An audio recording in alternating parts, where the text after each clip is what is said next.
Hey folks, Gary here. Happy Friday morning to you. What a fantastic day. What a great day to be alive. God is just so good to us. Hey, we've been talking about being in the presence of God, about being in His presence, enjoying His presence, lingering in His presence.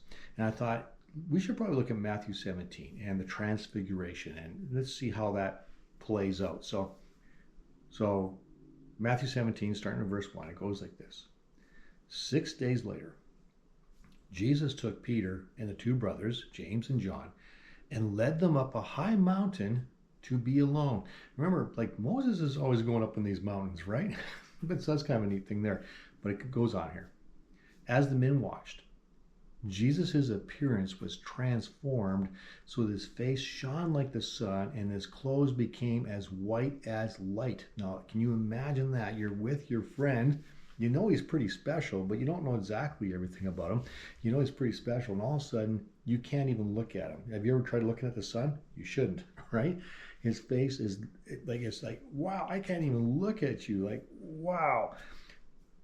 Suddenly, verse 3, suddenly Moses and Elijah appeared and began talking with Jesus. Now, why would Moses and Elijah appear? Why are they significant in this? Well, I think it's because of this. Moses represents the law, and Elijah represents the prophets.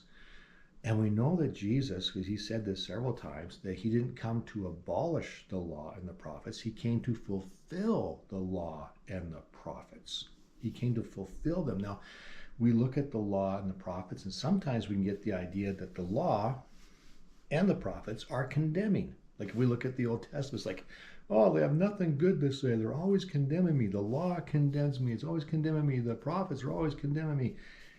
But that's not what it is at all. The law, the purpose of the law, was to show the Israelites or show the Jews, the Hebrews, God's love, to show them how much God loved them and provide a way for them to experience his love. And the prophets were the same thing. They were to show how God was, show God's love and how to be in the proper position to receive his love. See, sometimes we get that a little bit confused. Sometimes, I've heard prophets even today that are very, very condemning, which is the opposite of what prophecy is supposed to be. It's supposed to be an encouragement about God's love and how to position yourself in the right way to experience it. And so we have the law and the prophets, which are supposed to show you the way to God's love, and Jesus, who is God, who is love. I love how this all comes together.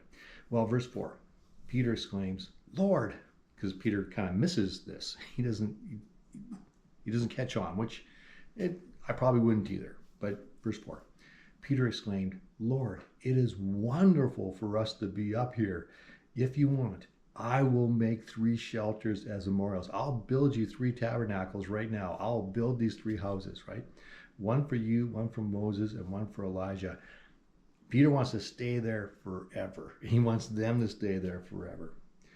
But even as he spoke, a bright cloud overshadowed them. This cloud comes down. Does this remind us of Moses in Exodus?